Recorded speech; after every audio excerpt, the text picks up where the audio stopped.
What a day that I've had. All right, it is good to be streaming.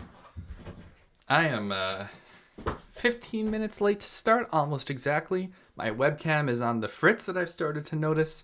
My car just broke down, so I had to go call AAA, go to a tow shop, had to then book a private tow because AAA would have taken 3 hours.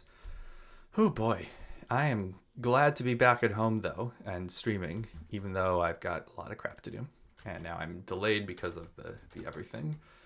So that's nice. Life is good. Whee! I'm gonna post to Twitter. Yeah. Whew. What a day. What a day. And we're live. Yeah, so I see there are 1 or 2 viewers. Whoever you are, hello. Feel free to post in the chat if you want to say hi, want to ask any questions. Just shoot the breeze, as they say. Or what is it? Shoot the breeze? No. Shoot the shit. Something phrase about the breeze and conversation. What am I thinking of? Oh, shooting the breeze is it? Okay. Cool. I'm gonna do one quick issue that should warm us up, and then I'll really dive into the Twitch stream. Someone reported I recently worked on this feature. Optionality order is reversed. Is this feature for Typescript-eslint? So I'm gonna quick first thing to work on is this quick little issue in Typescript-eslint. Boop. So, what are we doing? Sorry, I'm so adrenaline heavy right now. I need to calm myself down. All right.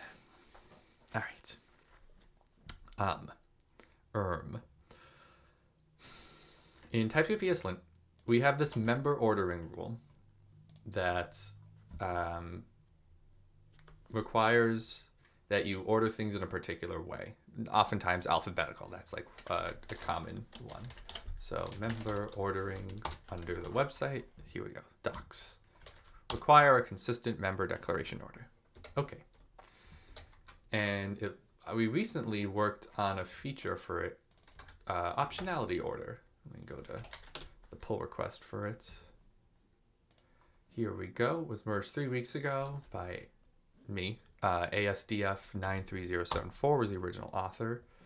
And you know what? I think I messed up at the end. I helped take over the PR. I updated the name, and then you know what? It looks like we got a bug in it. So that's not great. Let's see here. So the bug is optionality order is reversed. They've got a playground link there. They're saying when they say optionality order required first in their config, and they put the required prop first, it actually complains that that the required prop should be last.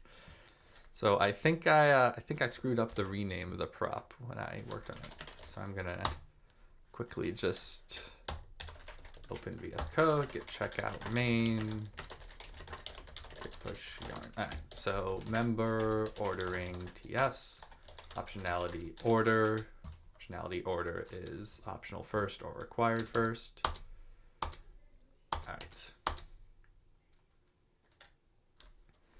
Oh God, yep. And looks like, yep. Okay,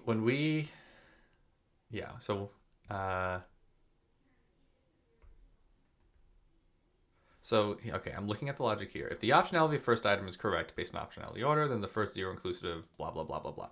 What we're saying here is if the member is optional and we specify that you should put required first, then we report on it. Interesting. That feels logically right to me. So I'm just gonna go to cd packages eslint plugin. I'm gonna start running the test yarn jest member ordering watch. So we have optional.test member ordering Optionality order optional first. Oh my God. Yeah, look at that. It's wrong in the tests. This is great. So I'm gonna rename optional first in the tests to old first, and then I'm gonna rename required first to optional first. I'm just swapping optional first and required first. There we go. So now if we yarn jest member ordering optional members, now the test should start failing. All right, I'm just going to run the first test for only true. Member C should be declared after all optional members because, okay, so it looks like optionality order is just referred to wrong in the code base. Yeah, what I think happened.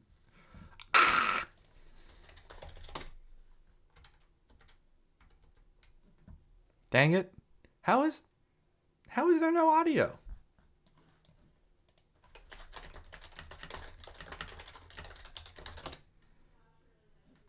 I'm so confused. It's right there. Can anyone confirm or deny whether there's no audio coming through, please? I hate this technology.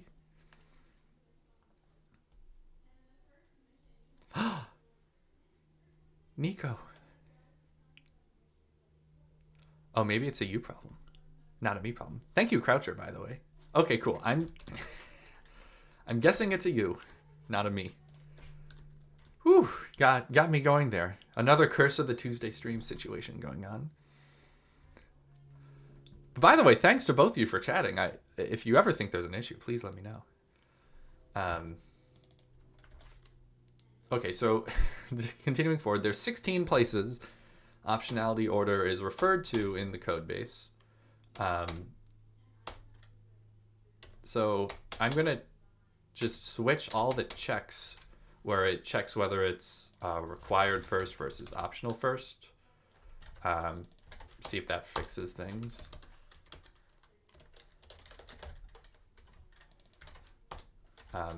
This one feels right, but you never know. So let me look for required first and then optional first. Okay. So I've switched both of the places in code where we actually check against the value, and now this one particular test is working again. Cool. All right. So all right. So let me. It looks like it's fixed now. All the tests are passing. So let me just actually double check the tests. When we say required first in this test, this is a valid test, meaning this code should not cause any lint errors or lint reports with these options. So optionality order required first, and yet we see C is first and D and B are after it. Another one required first, and we have no required, so it's all optional. That's fine. All requireds, that's fine. All right, so let me just skip down to optional first. No issues with this one when we have optional first. Same with all optional properties or members and none. Great. So if we go to the invalid tests, this one says required first, order alphabetical, and oh, interesting. Interesting. I would think this one, oh, this one is complaining because it says alphabetical and then D and B are out of order. It should be B and D. So I'm gonna message ID is incorrect order. Let me put some data here just to be sure. It's DF true. Because this isn't supposed to complain about optional versus required. This is supposed to complain that this D is before the B. So the actual data here we see from the error is member B. So message ID incorrect order. What do we report? So member is before member D.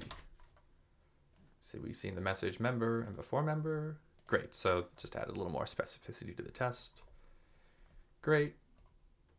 Now we see required first, which is message ID in correct required members order. Member B should be required. Okay, great. All right. I apologize if I'm rushing through this because I want to get to the actual stuff I wanted to do on stream today, but feel free to ask me any questions, make any comments. I'll also post, we have a good explainer on the TypeScript-eslint blog. So although I'm not going to be going over AST stuff on the stream today, if you're curious about ASTs, lint rules, and so on, so feel free. Fix member ordering optionality order. Instead, fix eslint plugin member ordering correctly invert mem optionality order.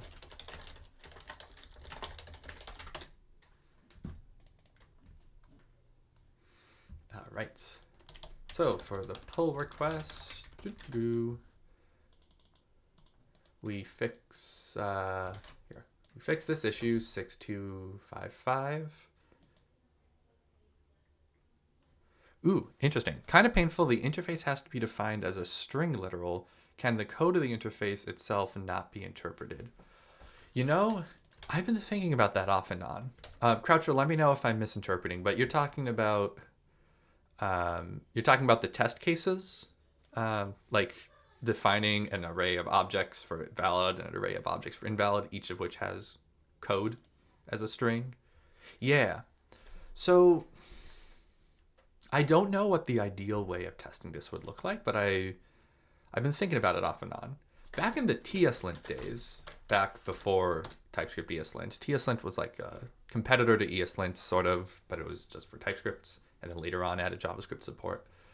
The way the rules were tested was you would write code in a ts.lint file, and then you would put like little squigglies underneath where you would expect complaints to be, which also wasn't really TypeScript code. Like TypeScript would barf if you tried to syntax highlight it. But actually, yeah, maybe can I ask for clarification? When you say can the code of the interface itself not be interpreted? Oh God. Oh no. Yeah. Learn with Jason's a big channel. Also, hi Ben. Hello, hello, Jason and party of 37 new friends. I'm just finishing up a thing on TypeScript-eslint. Oh boy, this is embarrassing. Ha! You caught me at a good time, almost. Just before a good time. What were y'all working on over in Learn with Jason? Out of curiosity.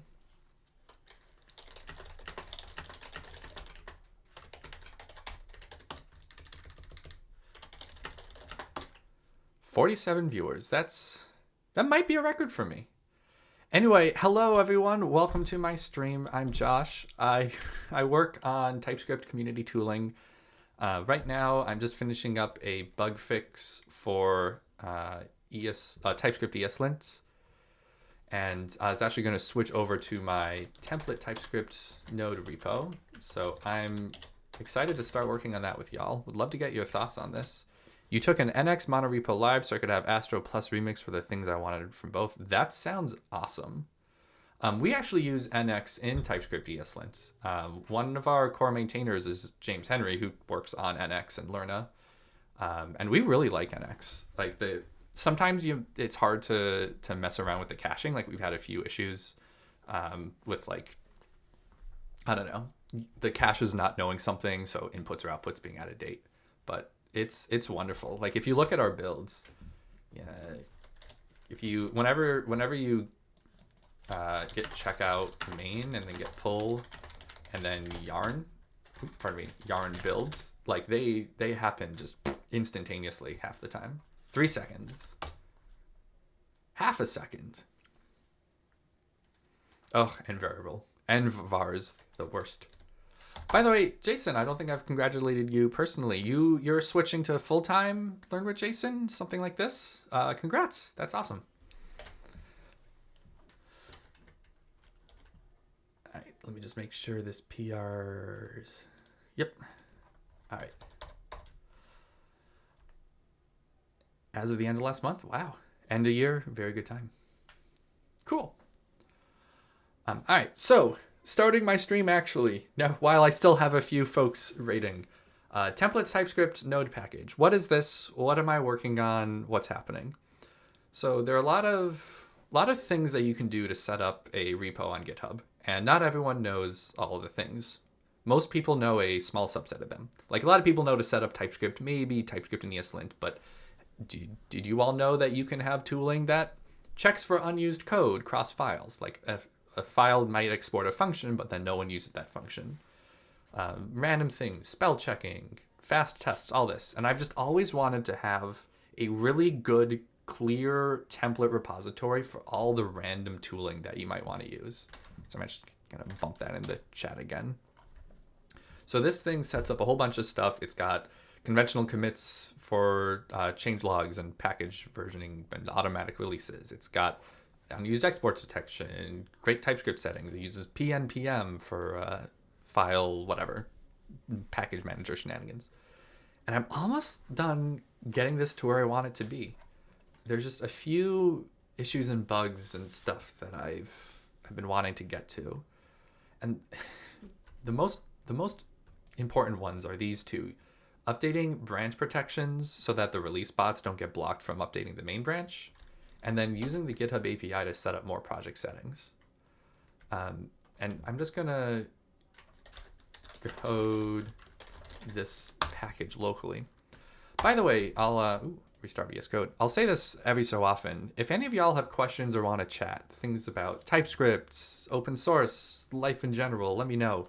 I'm like a little adrenalined up because my car broke down like an hour and a half before the stream, and I got here 15 minutes late. So that was really annoying. So my body is still in like chaos mode. But anyway, happy to have y'all here. Thanks for watching. In my template TypeScript node package, in the README, come on, VS Code, there we go. I've got this setup script you can do. Where if you do pnpm install, oh geez.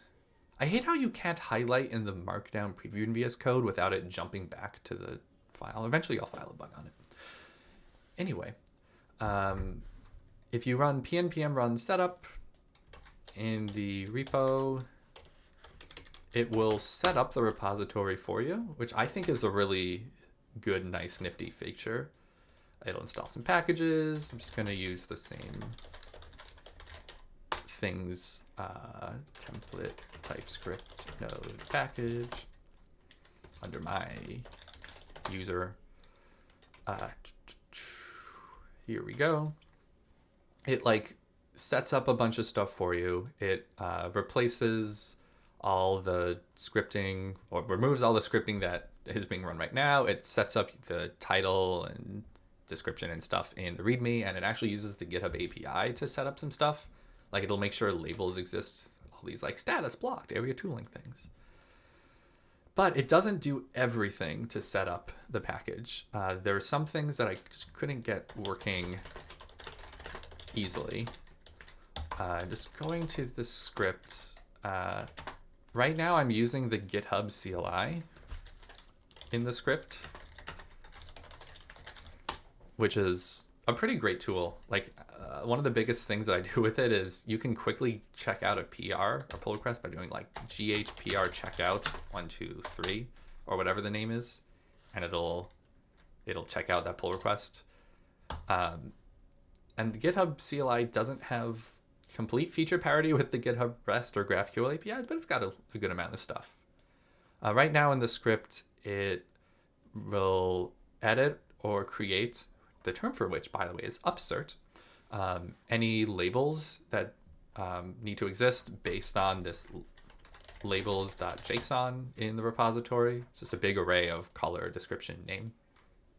You can tell I'm a maniac and sort everything alphabetically because C, D, N. What else does it do? Oh yeah, it enables a few settings like delete branch on merge, sets the description, enables auto merge, enables squash merging, and disables rebase merging, which is, by the way, something I would love to fight with one of y'all on if you really have a hard opinion on rebase versus squash versus whatever. Anyway, some of the things that I want to do are, let's see, automatically deleting head branches, limiting how many branches and tags can be updated in a single push, configuring branch protections, disabling wikis and required CI jobs. Okay. So it looks like I'm going to have to use OctoKit or some other thing, some REST API wrapper or whatnot to settle those. Then before I do anything, I'm just going to update on Twitter, because I always update on Twitter what I'm working on. I make this big thread. Oh yeah, I almost forgot to post the pull requests for that issue, which is accepting pull requests. Boop, boop, boop. Oops. All right, and now we get to the stuff I actually wanted to work on. Using the GitHub API and the template in my template repo. Cool. And I'll just post this in the stream chat. By the way, Ben, you posted in the chat. You actually warned me Jason was coming. Shout out to Ben Myers for making this show my .chat tool that I'm using on the right hand side of the stream. That's this from Ben. Great little tool. Thank you. All right. So what do I have to do? I'm gonna have to in this setup script set up an OctoKit thingy. Use it to set some setting. So I'm just gonna try to do one thing to start from the list, and we'll see where it goes from there. And this setting, almost just cleared my Twitch chat by accident. Setting is this thing, checking automatically delete head branches.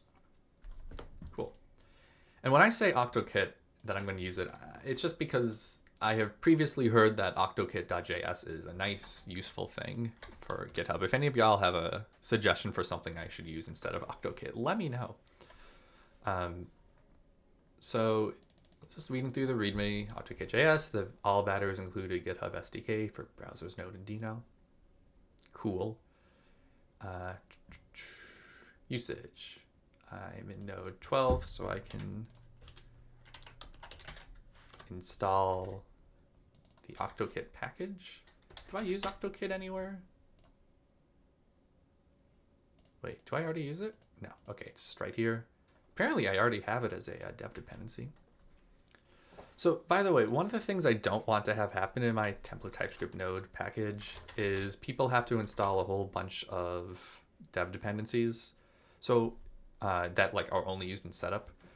So what I do in the setup script is I actually install a bunch of things at the beginning of the script and then have people, or have the script install them and then uninstall them when it's done. So I'm just going to add OctoKit to this list, OctoKit, and then remove OctoKit at the end of this script. There you go. Eventually I might use a different strategy, like maybe I'll just have them be part of the template and then, I don't know, like just uninstall at the end of the script. Actually, why don't I do that? Why don't I just add them as a dev dependency for the template and then just not have to set them up at the beginning of setup. Here we go. And then I just uninstall them at the end of the setup script. That's smart. I'm going to do that. So in Inquirer, I now don't need to import these with require. I can just from yeah, just put these on the top of the file. There we go. Inquirer, OctoKit, replace in file, import replace from replace in file.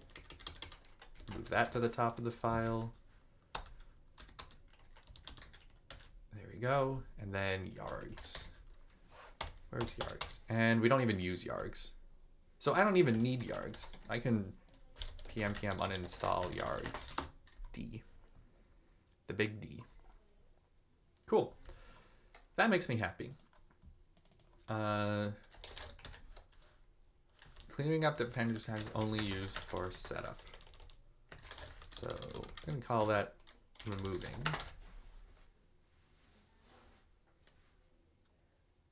Awesome. All right. So I've got OctoKit. And now I can create a personal, oh geez. I'm gonna have to create a PAT for OctoKit, which I might have to do off stream so that y'all don't hack me. Or just let me know if you would hack me in the chat, just curious. So in theory, const to do GitHub PAT equals ABC123. To do GitHub PAT. Removing up dev. Ooh, good catch. Thank you. I hate these little typos that just sneak in. You know. Thank you, Croucher. Much appreciated. All right. Oh, it's right there. Okay. Set up OctoKit thingy. And then maybe this TypeScript work. OctoKit dots rest dots. Oh, look at this. Look at all these things I can use. Ooh. What do I want to do first? Where is there settings? Repos dots settings. Let me Google this. OctoKit.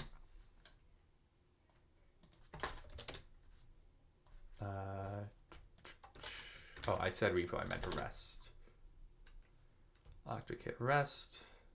All right. So I'm on this GitHub docs page, and that is just for the UI. Head branches. Delete branch on merge. Okay, so there's like a whole create a repository. I don't want to create a repo. I want to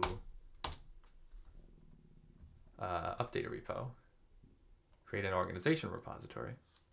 So is there like a repos.updates? Yay! And it takes, oh geez. Update params. You gotta love those TypeScript types. Look at this. Great. Thanks. Let's see if I can guess the auto completion here. Just looking at the create and org repo params, we have org name as the only two required ones.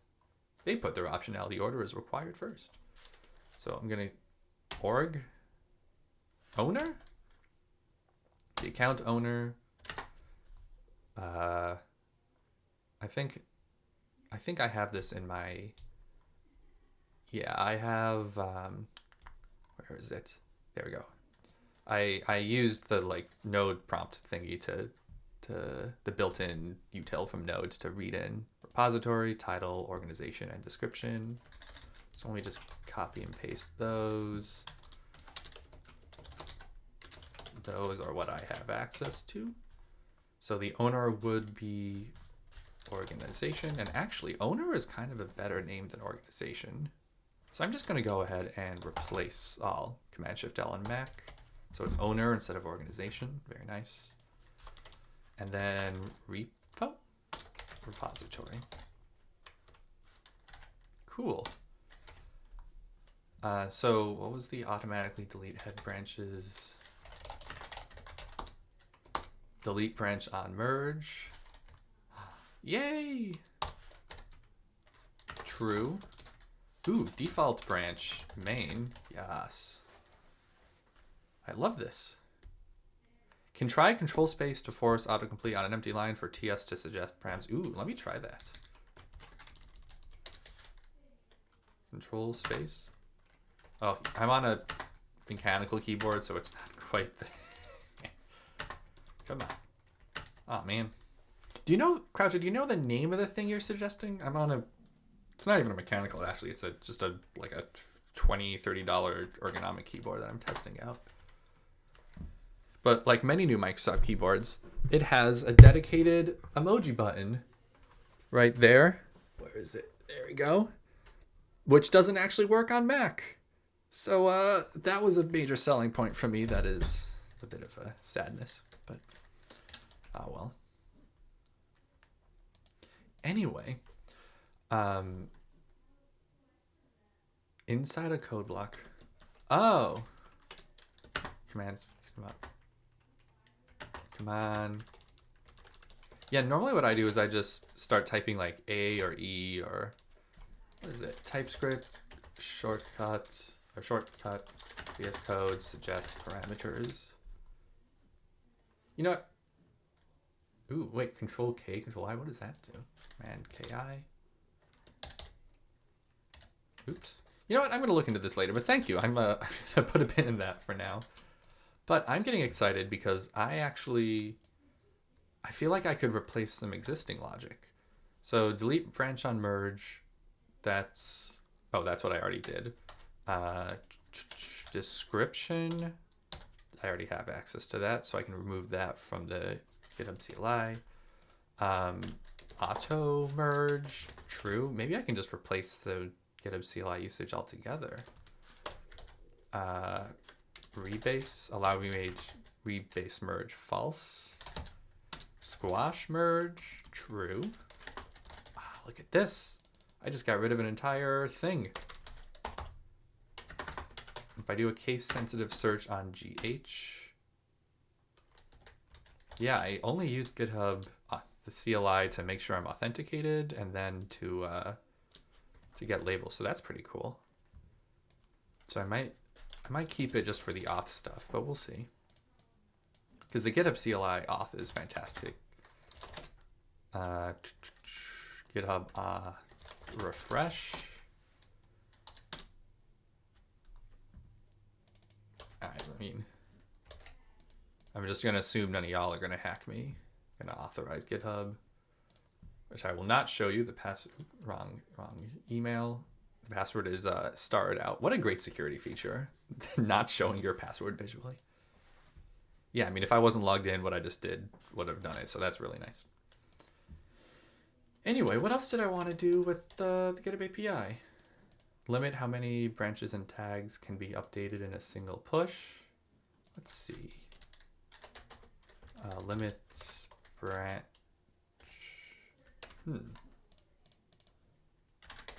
GitHub REST API.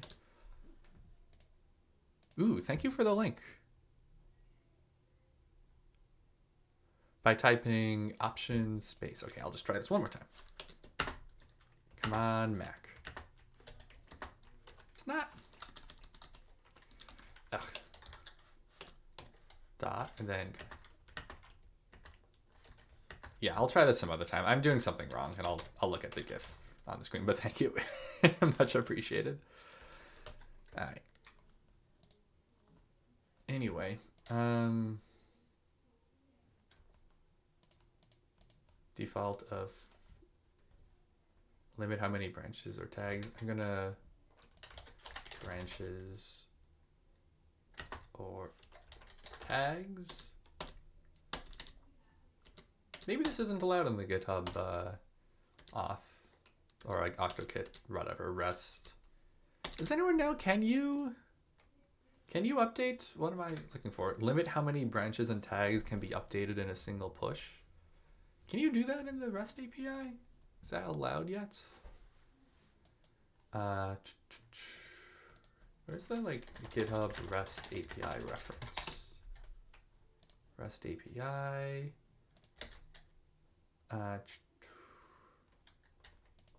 So this is all like through the UI stuff. Resources in the REST API. Branches. Push policy is currently in beta and subject to change. Okay, that's great. Pushes or settings. My search isn't working. Oh, this is just like a general how to use the API. REST API reference. Repositories. Settings. Pushes. So, oh, here we go. Repositories is like listing repos. Is there a settings one? Man, this is a little frustrating. I feel like this should have been easier to find. Ooh, branches. Branches? Modify branches and their protection settings. Ooh, that's actually something I wanted to do. There's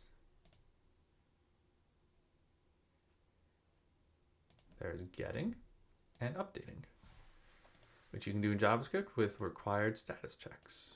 Cool, look at this. Oh boy, I've got spam. Dogehype.com.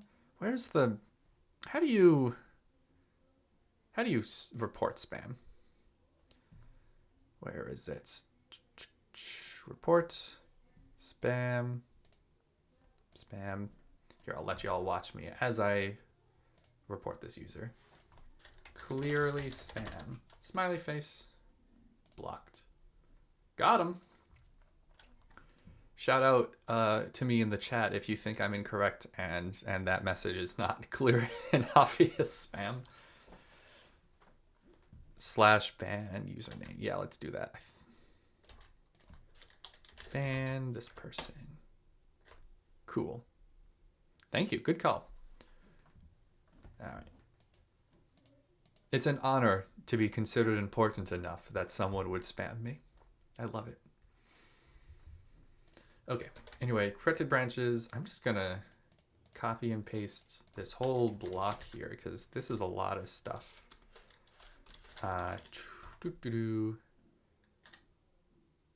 So allow fork syncing true.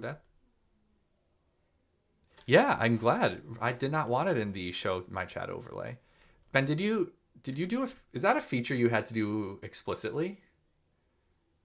Is that, oh yeah, I imagine it would. How are you getting if you're getting like a live stream, like whatever, WebSockets or whatever.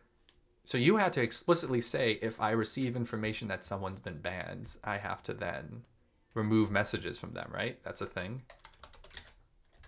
I'm amused if so. Oh, IRC. Oh, it's all, that's, someone told me, maybe you told me this, that like the chat thing is just all IRC under the hood, which is smart if that's the case, right? Like you would want to reuse an existing messaging protocol rather than create it yourself, if possible. Oh wait, you can delete messages? How do you delete a message in Twitch? Y'all are watching me learn Twitch in real time. Pin this message, reply, raid, clip, manage. Well, anyway, I'll figure this out some other time. For now, I should make sure that I'm actually doing things. Okay, so chat settings and turn on mod icons. Cool. Next up, we'll be figuring out where the chat settings are, but I'll figure that out later. All right.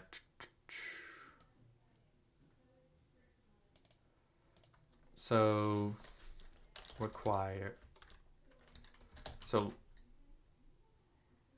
Twitch engineers are trying to move away from iron. Fascinating. In my head, I keep mistaking Twitch for Twitter and keep thinking, how are they doing anything? But that's great. All right, so it looks like I need to make a separate manual request to the API endpoint using OctoKit. I'm not allowed to just directly do repos.update. So I'm gonna hydrating initial repository settings. Then I'm gonna hydrating branch protection settings. So I'm just gonna boop, done. what I've been doing is I log done after each step and then the name of what I'm doing next before each step. So owner, repository or repo, repository, and then branch is main. And let me turn this into a template literal string. Owner. Why would you have to put owner and repository in the description? That seems odd to me. I'm just gonna see what happens if I remove them. See what happens. And I got a syntax highlighting error. Yep, because I've got a few trailing lines, whatever. Okay. So what do I actually want to do? I required status checks strict. What is strict? What does strict actually do? Is strict not documented here?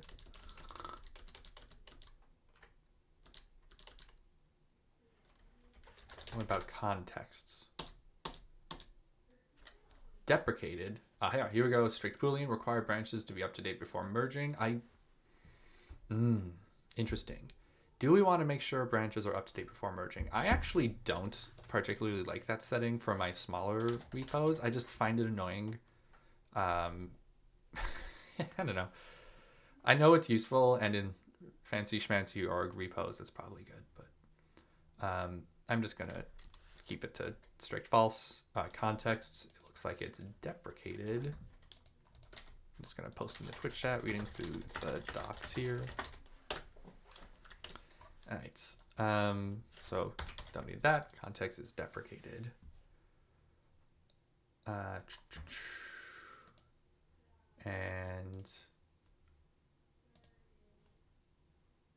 this is a much smaller code sample. Okay, so they're saying that you have to put owner, repo, and branch. Oh, I'm doing a patch here because I am updating status check. Oh, wait. Okay, if this is a repo that hasn't been set up before, then I probably want to put rather than update. So let's see what happens if we just do that. These are required. Good to know. Do I want to enforce admins here on my repo? No. LOL. Required pull request reviews. I'm not using that. I'm just setting up a template repo. Restrictions. Don't care about that. Required linear history. No. Allow force pushes. Yes. Allow deletions. What does that do?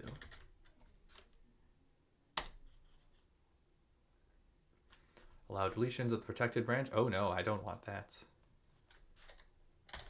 By the way, why does it say? Why does it say like an object? Oh, thought I saw an object with. Oh, right. That's the response. Okay, I was getting confused. All right, block creations. What does that mean? Who can push will also block pushes which create new branches. That's not something I care about because you're never going to create the main branch. So we don't allow deletion or creation. Required conversation resolution. Actually, I think that's kind of like a nice feature to require that you resolve PR threads before merging them. I'm going to say lock branch true. Yep. And then allow fork syncing, whether you can pull changes from upstream if you're on a fork. Yes, that should be fine. All right. Cool, so this sets a bunch of settings. And then I also want to set required status checks on the repo. Go to settings. By the way, this is a lot of information that I've been talking about. If anyone has any questions or things you want me to cover, just let me know. I'm always happy to cover these things. But just going through all this stuff in here. Oh geez, where is settings? branch protection rules. So I want to protect main. And where is the, there it is, required status checks. And then checks that are required. All right, so I've got and this actually kind of annoys me. There's no way to specify in all your different checks, like lint and stuff, that it is required. So you have to go through the UI manually, which a lot of people don't realize. So I'm gonna add lint, let's say, and I don't know, what is the format to say? I want to do like, just like as an example, lint as a status check. Required status checks. Come on. So there's get status checks protection. I want to, where is it? Create, blah, blah, blah. Update status check protection. Where was it in the thread here? Update? Maybe it's in the update one. I started searching for the wrong thing somehow. Required status checks. Properties. Checks. Properties of checks. All right. Context string. So checks, which is gonna be context lint, I guess. Oops, what did I do wrong with my formatting? Oops, forgot to wrap that in an object. So that's one. But I have a whole bunch of checks here. So what if I lsl the directory that has them all, github/workflows, copy and paste these, get rid of every line's spaces and YAMLs, and then put it in a comma, text that thing. And look at that, multi-selection away, and now we've got a whole bunch of contexts.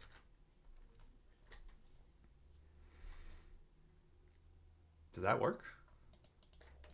Let's hope it does, because I'm gonna run this at some point soon. All right, so one cute little thing I did with the setup is I added command line flags.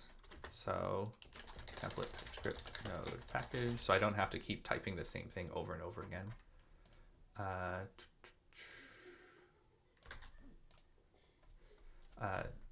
So I can like say -- description this, and it should run pretty much automatically.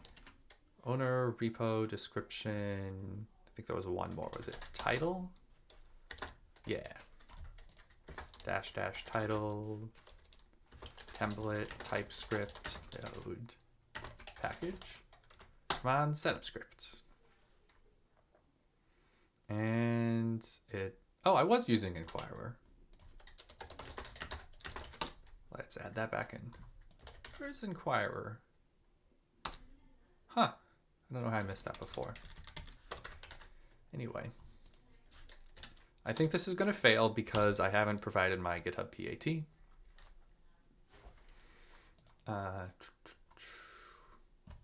Let's see what happens.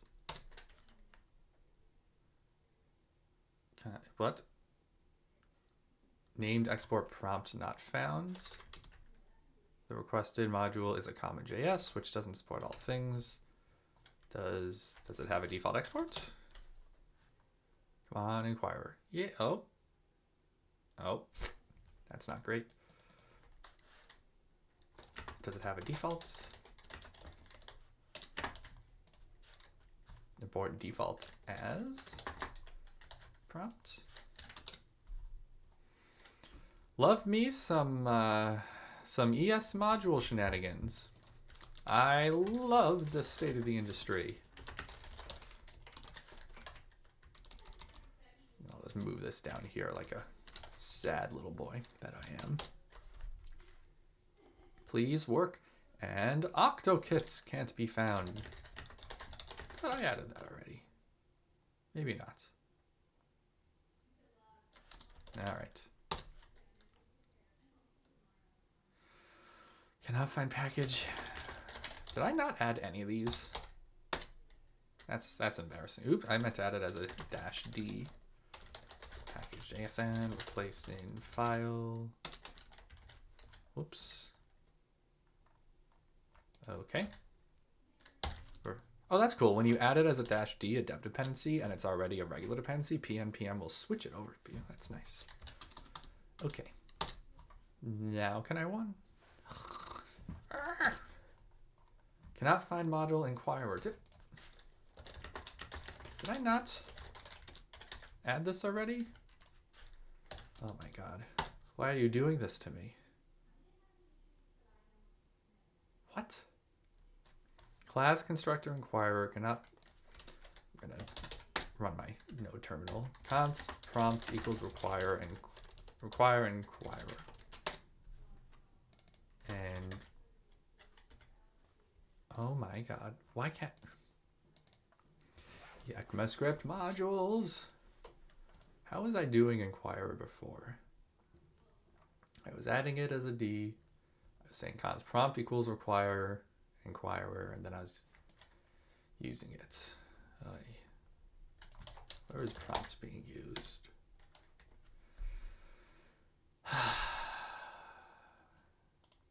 All I ever wanted to do with my life was to be happy and to be productive.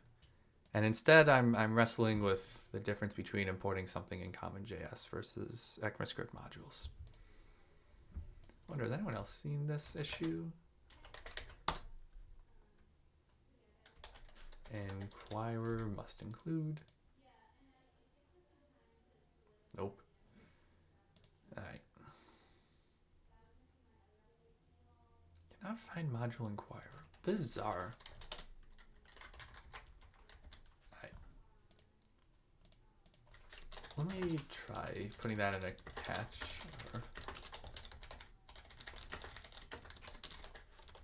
Process.exit code equals 1. All right, so I'm going to try const prompt equals require inquirer. Then I'm going to see what happens when I run this script.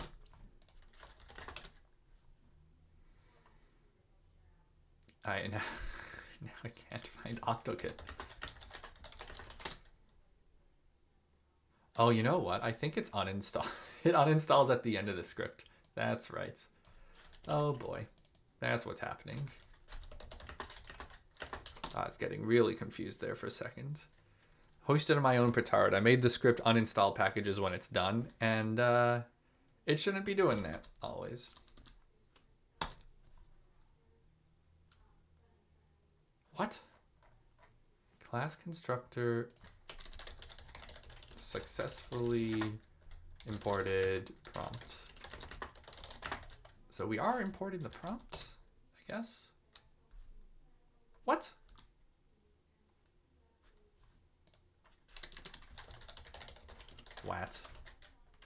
What line are we failing on? Why am I not getting an error stack?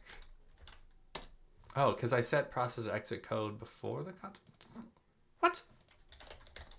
Am I console.clearing? I am console.clearing. That's what, okay. All right, so I successfully import the prompt, which is a thing. So if I go into my node REPL, and I do prompt equals require inquirer, new prompt. That's what it is. Prompt equals require inquirer dot prompt. Oh my lord. Okay. So what was happening was I was assigning the variable prompt to be the result of requiring inquirer, but that gives you this class, not the actual prompt function I was looking for. Jeez Louise. Okay, that was annoying. Oh, and I said dash repo instead of dash repository in my call. All right, hydrating repo labels. Great. And we fail on, bad credentials because I need to create a GitHub PAT. which I'm going to do off stream real quick. So now would be a great time if any of y'all have things you want to ask or talk about, any shenanigans to mention. I'm just going through the new PAT flow in the GitHub UI. Temp for, just going to make it temporary for my stream for just a week. I'm going to give it repo stuff. And I think that's all I need. Ooh, almost clicked generate token on the stream.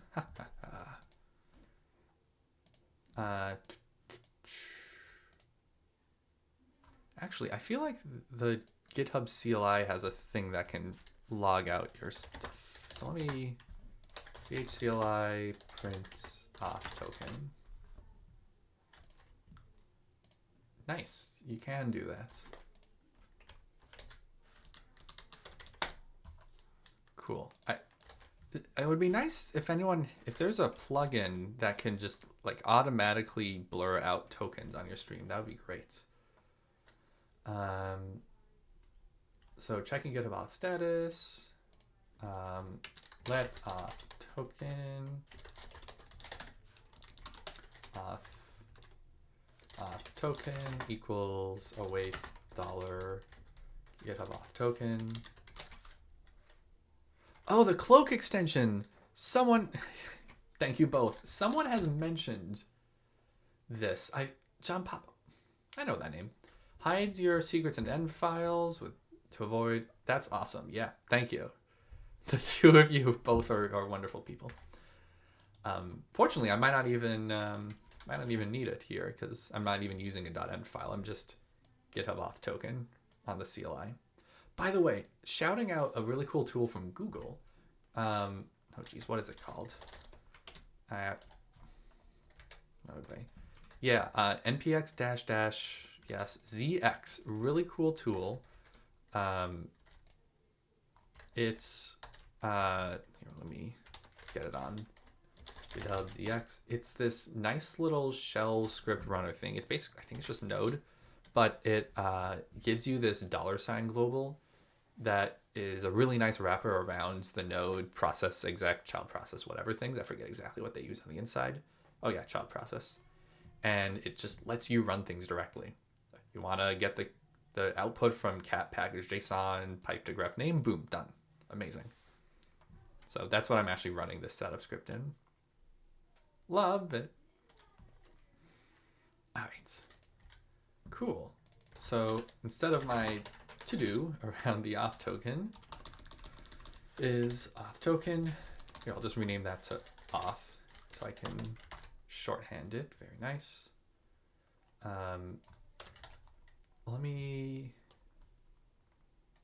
So I did add code in this repo to change the setup, to remove the setup script. So I'm just going to remove that so it doesn't run. I'm just commenting out temporarily. And yeah, there's also package scripts that like remove a bunch of stuff from your package, set your version, whatever. Bless the developers who write wrappers. Honestly, I have had to manually wrap around shells shenanigans in Node before, and it's so freaking annoying. Truly awful experience. Okay, so god dang it, did I just I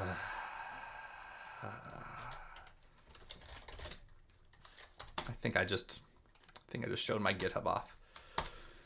Rehydrating and resetting that. Anyway, GitHub deactivate auth token. God dang it. I was doing so well.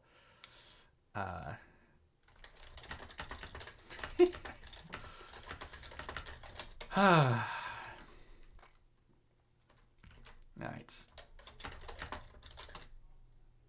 All right, so I've logged out.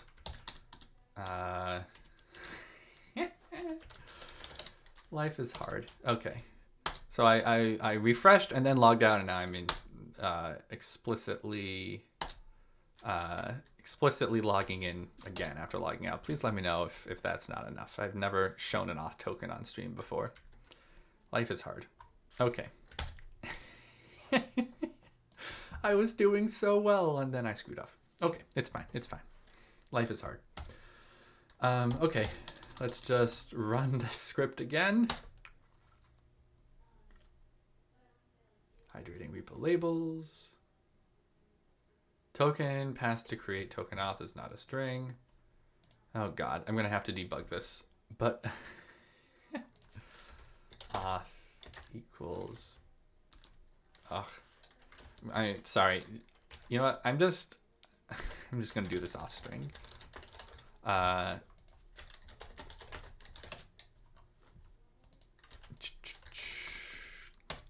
Again, if you want to ask me anything, now is a good time.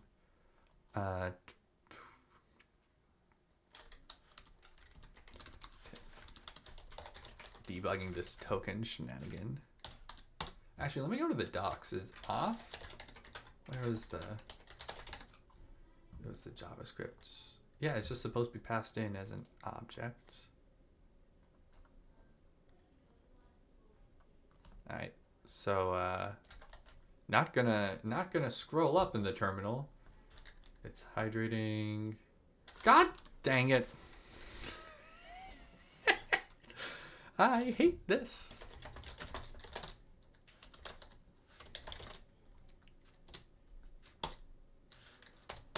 Logging back in.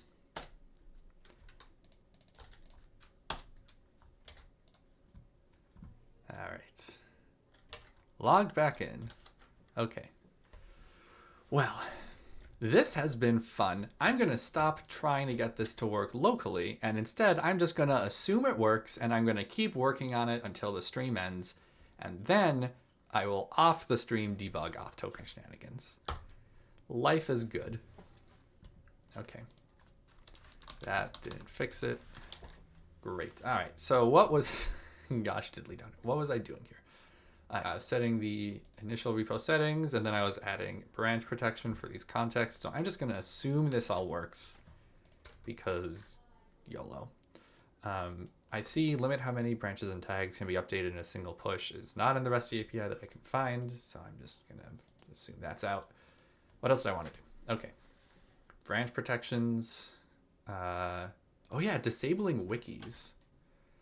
I know maybe 2 repositories in my history of programming open source internet things that have actually enabled the wiki feature. It is such an overlooked, never used thing. Like, who uses wikis? And I feel like it would actually be really nice if people use wikis because it's a nice thing to use. Like, it's useful to have a wiki, which is, I don't know if anyone from GitHub is here, but I feel like GitHub kind of dropped the ball, or maybe intentionally, maybe not, on site generation from your repo. Like, GitHub pages are a thing that sometimes get new features, but look at all this stuff like Vercel, Docusaurus, Next.js, like all these integrations or services or whatever frameworks that let you take your markdown files and generate a doc site from them. Like, that feels like something GitHub was so well placed to just get working for you, and then they didn't, and no one uses GitHub wikis. It's weird. Maybe people do in some other, I don't know, some other ecosystem. In JavaScript, at least I haven't seen it. So let's see if there's something about the wiki. Has wiki. Has wiki underscore. Can I? Has wiki. True to enable wiki, false to disable. Nice, nice, nice, nice. All right, what else did I want to do? Required CI jobs. Okay, that's what I did. All right, so I can't really verify this because I keep screwing up and showing my auth token, and I'm scared of the internet. Someone mine me for bitcoins or whatever. So I'm gonna clean up what I have so far, and to do Josh off stream, make sure this is working with one of my favorite emojis, the upside down smiley. Great. What else did I change? Okay, uncomment that. Let's see. Oh yeah, uncomment all these things. Yay. All right, and then just some artifacts from running the setup scripts. I changed a bunch of stuff in the README, which I'll now want to revert. Oh boy, that's a bug.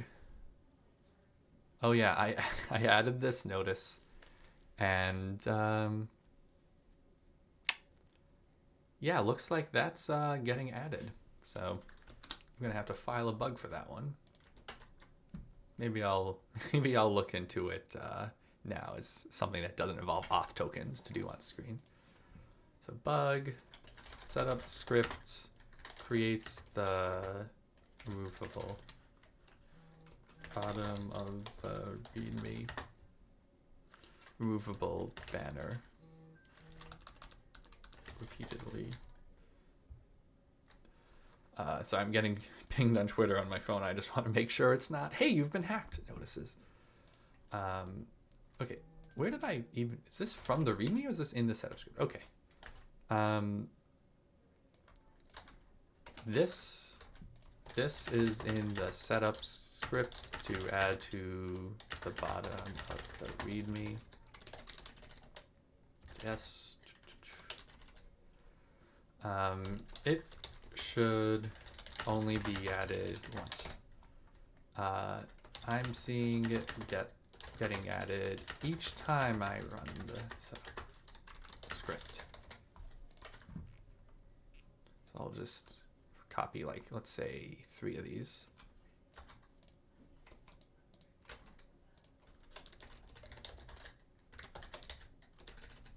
All right, so bug accepting PRs, boop, submitted.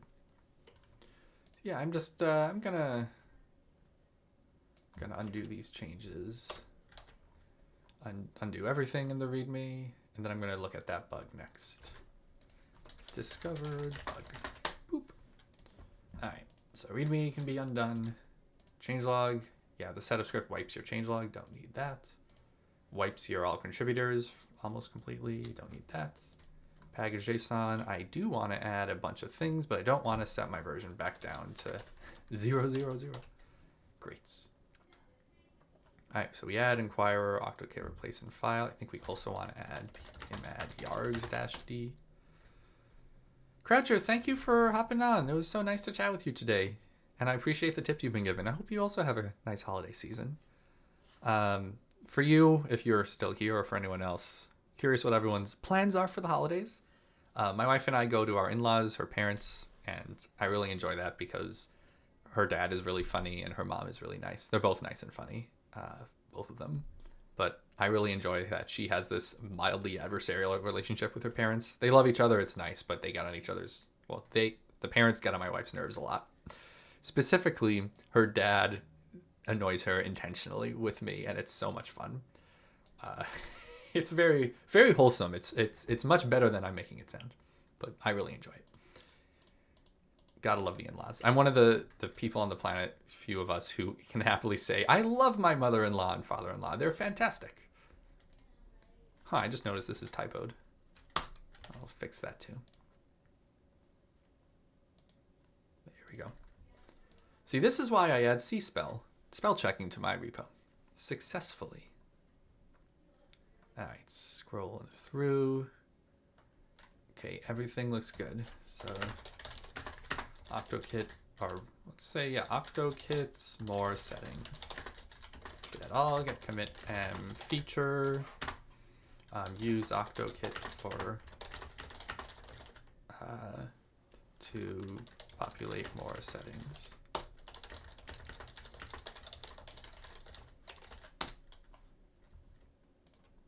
Great. Whee! And this fixes number 83. I can clear out the, hi, please fill out all the fields stuff, because I am doing that now. Uses octokit to call the REST API, to call GitHub's REST API for populating repository settings. That's everything in the issue except for limit how many branches, tags, in a single push. because I can't find an API to do that. Shrug. And it's also work in progress, need to get auth token things working off stream, so I don't get myself hacked and used for Bitcoin profit. Lovely. Yay. And I'm gonna update the Twitter for this. Mostly working, probably, I hope, PR. And then next up is a discovered bug. Yay, discovered bugs. About populating README contents on setup, which was this one. All right. Life is good. So I think I'll do this bug, and then I'll probably finish for the day unless there's something else really small I can work on. So if any of y'all have things you want to chat or ask about, or have any recommendations for someone I should raid towards the end, please let me know. I'm always interested. I'll just close this out for now. Okay. So the bug is that the setup script repeatedly creates the bottom of the README removable banner. My wife is shouting outside about something to do with holidays, so sorry if you hear her. We can only get fancy mics so effective. All right. So in the setup script, so let me just go back to main. So what I did is I set up a whole bunch of find and replaces for different things to update in the repo. Like we changed the existing package description with the new provided one, the existing title with the new one, and so on and so forth. And then I also replace all contributors list end, which is supposed to be at the end of the README, with it and this new notice. But now I'm realizing, wait, that's just going to constantly create the notice. So what do I do? I'm going to want to only add the notice if it doesn't yet exist. So, I guess I can like add some signifier to the, I can add some signifier to the comments. Or I could just do like a manual thing. I think I'll just do a manual thing. So like, if repository does not contain notice, await fs dot append file readme.md. Yeah, I'll just add this at the end. That's probably easier.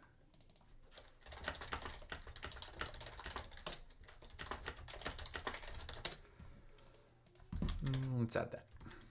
Oh, you know what? Let me actually, I'm gonna const end of readme notice.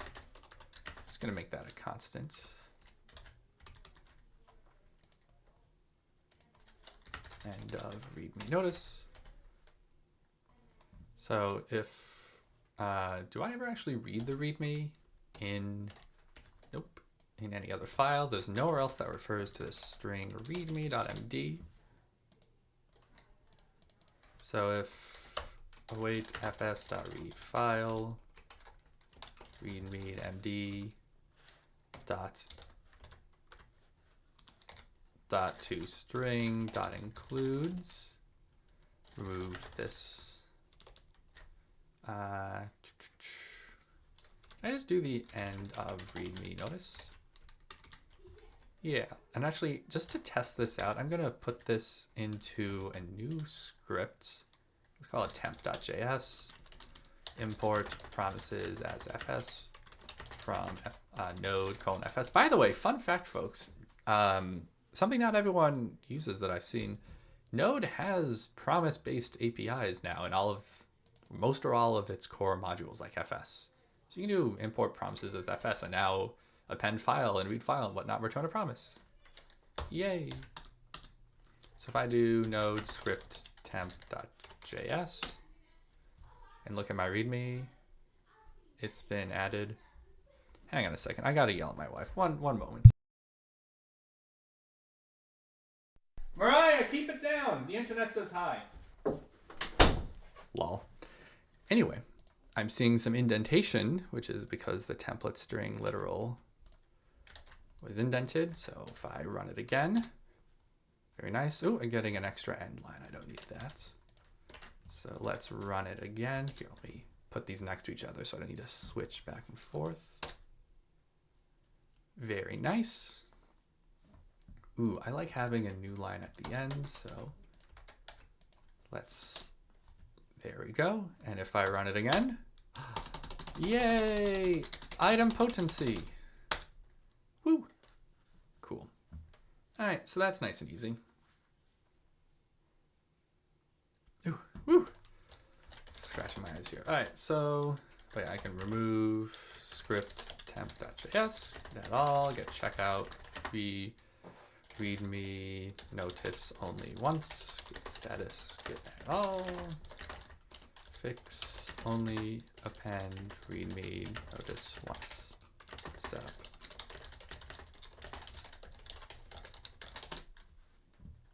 Yay! And I can fill out the PR. Fixes 129.